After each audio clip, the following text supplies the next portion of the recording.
सो आप अभी special forces बता रहे थे and a lot of people in India including me we have this doubt कि इंडियन आर्मी में और स्पेशल फोर्सेस में आई थिंक जो 3 स्पेशल फोर्सेस है इंडिया के, one is para SF, one is MARCOS and one is Garuda, correct? So एक normal Indian army officer में और स्पेशल फोर्सेस में डिफरेंस क्या होता है in terms of their work and in terms of the position that they have और the profile that they have? या so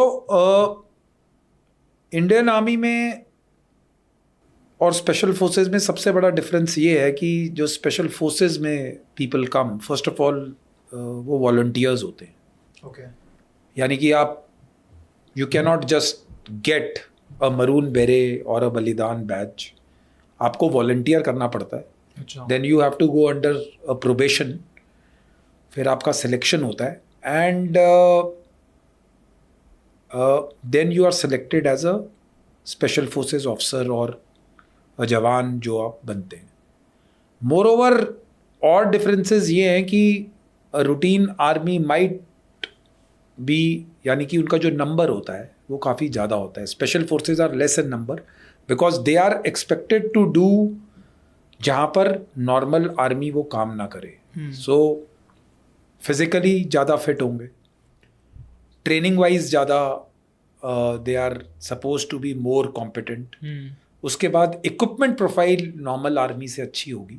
okay. And because ये सारी चीज़ें मैं इसलिए बता रहा हूँ क्योंकि ये सारी चीज़ जब कल्मिनेट होंगी तभी वो अपना मिशन कर सकते हैं.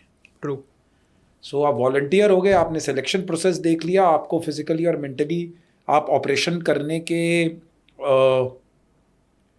लिए तैयार हो गए and then you get the best of the equipment to perform those tasks. और last but not the least, आप सबसे पहले लड़ाई में जाएंगे और सबसे आखिरी बाहर आएंगे. Okay. अगर नॉर्मल आर्मी आमने सामने की लड़ाई लड़ रही है तो आपका वो काम नहीं है.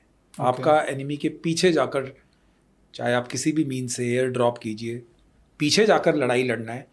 छोटे और कम लोगों के साथ ज़्यादा नुकसान पहुंचाना है.